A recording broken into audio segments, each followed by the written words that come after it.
Chosen one, have you ever felt like you were born into the wrong family? Not in some dramatic way, not during a fight. On an ordinary day, while they laughed at jokes you didn't find funny, they spoke in a way that left you speechless. They had priorities you could never understand, and you smiled, swallowed it down, with that strange feeling in your chest, and a question that had no clear answer. How did I come from you people? You went through that for years. Every Christmas, every birthday, every family gathering that started with hope and ended with you standing quietly in the corner, counting the minutes until you could leave. And the most painful part of all, you blamed yourself for it. You figured the problem was you, that you were difficult, strange, too demanding, too sensitive, that good children shouldn't feel that way, that you should be more grateful, complain less, try harder to fit in. But what if I told you that feeling has a name, and that name is not ingratitude, not a character flaw, not your failure? My name is Daniel. I am the watchman of the origin of the chosen ones. Today I'm going to show you the 7 signs that explain why you never felt like part of your own family. When you understand these signs, the pain won't disappear from the past, but it will change shape. It will stop being an accusation against you and become a map of who you have always been. 7 signs. Every single one of them has lived inside you. And when you recognize what they are, something very ancient within you will finally settle. The first sign: you grew up knowing things no one talked about. You could sense tension in the air before anyone said a word. You felt the weight of words that were swallowed down. You noticed when your mother's smile was forced, when your father's silence was anger, when the atmosphere in the house had shifted before you even walked through the door. You didn't learn this, you simply knew. And for a long time you assumed everyone else knew too, but they didn't. You alone carried that kind of reception. The problem is that entire families are built on unspoken agreements: what isn't said, what isn't seen, what is pretended not to exist. And when someone is born able to see what got buried in those silences, that person becomes a threat without meaning to. The child who asks too many questions, the teenager who feels too much, the adult who unsettles others simply by being present with open attention. The Holy Spirit, since the days of the oldest prophets, has anointed certain people with the ability to see what is hidden, what you carried from the time you were small. That perception that made you seem strange in others' eyes was the same presence that enables watchmen to see in the dark. You could see what the family needed to remain invisible, and that difference created a distance that no Sunday lunch was ever able to close. The second sign: your values came from somewhere your family never came from. Think about the things you consider sacred: honesty that hurts, care for those who suffer, the refusal to betray even when it would have been easier, a sense of justice that doesn't bend under pressure. Now think about the times your family acted in ways that cut directly against those values. The relative who hurt someone weaker and nobody said a thing. The lie that became the norm to keep the peace. The loyalty that was expected of you toward things you saw as wrong. Those situations disturbed you in a way others simply weren't disturbed. And then the guilt would come back. What is wrong with me that this affects me so deeply? What was there was that your values came from somewhere else. They were placed inside you before you learned to speak, before you understood the name of God, before you had the vocabulary to name what you felt. God doesn't write a person's calling into the family they're born into. He writes it inside them. And when that interior conflicts with the surrounding environment, the tension you feel is the mark trying to hold itself together inside a space that was never made for it. You held yourself together. In silence, without knowing what you were doing, you held yourself together, and that cost you dearly. The third sign is that you became the dumping ground for pain that should have been healed before you were born. This one is the heaviest, and it needs to be said.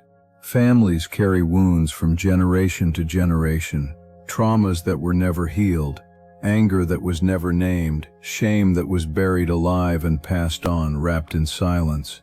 alcoholism that became the norm, violence that became just the way we raise kids, emotional abandonment that was disguised as necessary toughness. These wounds look for a way out, and they find that way out in the people who are sensitive enough to feel them. You were that person. You carried your mother's anxiety, your father's anger, the grief of a grandfather you never knew. You carried it without knowing you were carrying it. You felt heavy, troubled, emotionally exhausted in ways you had no source for, because the source wasn't you. It came from layers of wounds that preceded you by decades. And at the very same time you were carrying all of that, you were seen as the problem, the most difficult one, the most emotional one, the one who always makes a scene, when in reality you were feeling the real weight that everyone else had learned to numb. In the book of Isaiah, there is a description of someone sent to feel the pain of the entire people, the pain they all carried but no one wanted to face directly. This sent one absorbed what was broken before any healing could begin. Chosen ones go through this inside their own families. You felt the pain of your entire line and were accused of being the source of it. What you carried does not make you weak. It makes you the person where the wound finally stopped, where the pattern could at last be seen clearly enough to be healed. You were the first in your lineage who truly saw. That is a calling, not a curse. Before we go on, I need to pause here for a moment.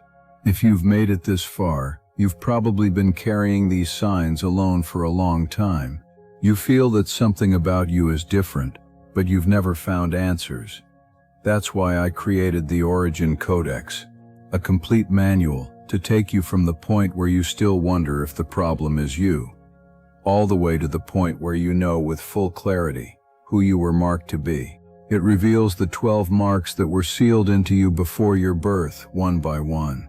And it comes with a complete audiobook and an audio activation sequence for each of the 12 marks. The link is in the first pinned comment right below this video. And now the fourth sign. You were the only one in the family who seemed to need something beyond what the environment offered, while others seemed satisfied with the jobs they had, with the conversations that existed, with the pace of things. You felt a hunger you couldn't name, a longing for depth that family meals couldn't fill, a restlessness with no clear object. That wasn't depression and wasn't rebellion, but was constant. You would stand in the middle of a full room and feel like something was missing, something that wasn't in that room. Sometimes you tried to fill it with relationships, with study, with work, with faith. And those things helped, but the hunger came back, because it was never a defect to be treated. It was an opening God placed in you on purpose. David describes this in the Psalms with the image of a soul that longs for God the way dry land longs for water, a thirst that only the presence of the Lord can reach, not the offerings of the ordinary world. Your family understood satisfaction in a way that never reached you, not because they were lesser, because you were made with a different threshold, with a soul that needs more layers of meaning in order to rest. That is the mark of someone who was called to see beyond what is immediately in front of them. A marked soul does not settle for little. It was made for more. The fifth sign, your presence changed the atmosphere, and you learned to make yourself small because of it. You walked into a room, and without doing anything, something shifted. The conversation moved in a different direction. Someone got defensive. A different kind of silence entered the air, and you couldn't explain why. You hadn't said anything, hadn't done anything, but you could feel that your mere presence created a tension that others needed to resolve, usually by asking you to be different. So you learned to make yourself smaller, to speak more quietly, to hold back your questions, to not express what you truly felt, because what you truly felt was too much for the room. You got so good at shrinking that sometimes you barely recognized yourself. The Holy Spirit dwells in souls who were chosen to carry presence, and real presence always creates tension in what is accustomed to the surface. Jesus walked into towns and the demons recognized him before the people did. What you carried unsettled, what preferred to stay asleep. The reaction of the people around you was not rejection of who you are. It was resistance to what you carried. You didn't need to be smaller. You needed to be in places that could receive what you brought. The presence that disturbs the wrong place is exactly the right presence for the place that was prepared for you. The sixth sign: you always knew somehow that there was something beyond what was being lived, and that set you apart. From early on, there was an awareness in you that life had layers the surrounding environment never reached. A sense that there was more, that those four walls were not everything, that what was being lived there was a small version of something that could be greater, deeper, more real. And you looked at the people around you, people who seemed completely satisfied within those walls, and felt a loneliness you couldn't name.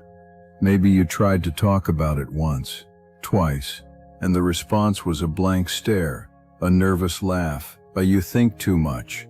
So you learned to hold that sense inside, as if it were an eccentricity, a sign that you were out of step with reality. In the Bible, there is a pattern that repeats. The calling begins with a restlessness the environment cannot explain.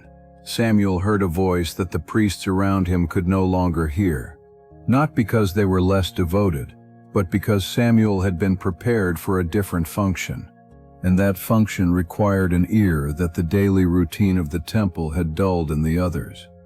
Your dissatisfaction with what the environment offered was not ingratitude. It was the signal that you were prepared for purposes that environment had never included on its map. You didn't think too much. You heard more deeply. What seemed to set you apart was in fact what marked you. The seventh sign is the hardest to hear, but it is also the most liberating. You never felt like part of your family because you came to be the end of a pattern your family could not yet see. Every family carries, from generation to generation, a set of wounds that no one has named. An anger that became the way children were treated, a fear that became control, a shame that became silence, an absence that became the norm. These wounds are passed from hand to hand as if they were inheritance, as if they were part of what it means to belong to that line. And for generations, no one asks where they came from.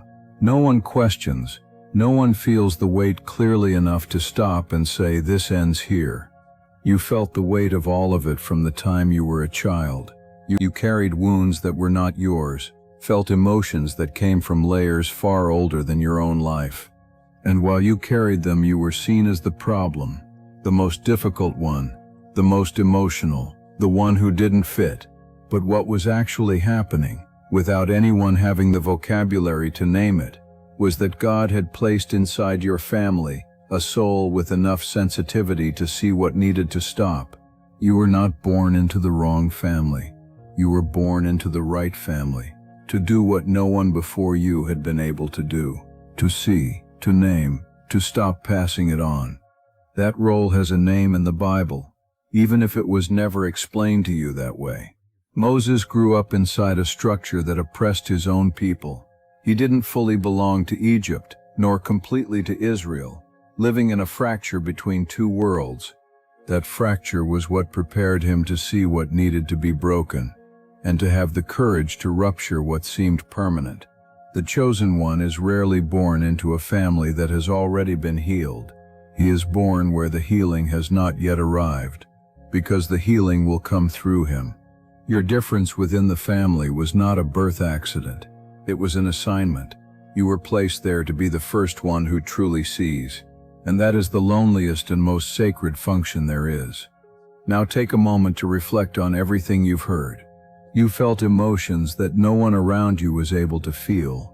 You carried values that came from a place your family never accessed. You absorbed the pain of generations that came before you. You felt a hunger the environment could never satisfy. You learned to make yourself small because your presence moved things that the space didn't know how to handle. You kept inside you a sense that there was something beyond, and were seen as strange because of it. And you have now discovered that all of it had one single thread running through it. You came to be the point where an old pattern finally stops. Those 7 signs are not 7 separate problems. They are 7 angles of the same truth. The truth is that you were always different because you were made for a different purpose. The loneliness you felt within the family was not punishment, it was preparation. The not belonging was not rejection, it was separation. God does not place marked souls in easy families. He places them where the mark will be tested, tempered, and eventually revealed with a clarity that only resistance can produce. Here is the shift you can actually use. You can stop looking inside the family for the validation the family never had the capacity to give you. Not because they are bad people, because they were not prepared to see what you carry. And your peace no longer depends on being seen by those who have no eyes for what you are.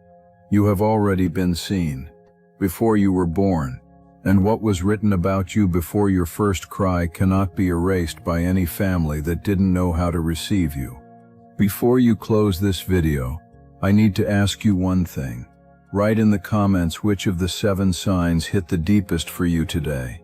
And alongside it, write the date you are watching this video, and the weight you still carry from this story with your family, the thing that still sits heavy on your heart. It doesn't have to be long. It can be a single simple sentence. Every comment here is read. This space is not a place to pass through. It is a place to arrive. When you write what you have carried in silence for so long, you are not just getting something off your chest. You are marking the moment when the wound stopped being a secret and began to have a name. Keep watching for the signs. They are showing you the way. Before this world had a name for you, you were already marked. Walk in that knowledge.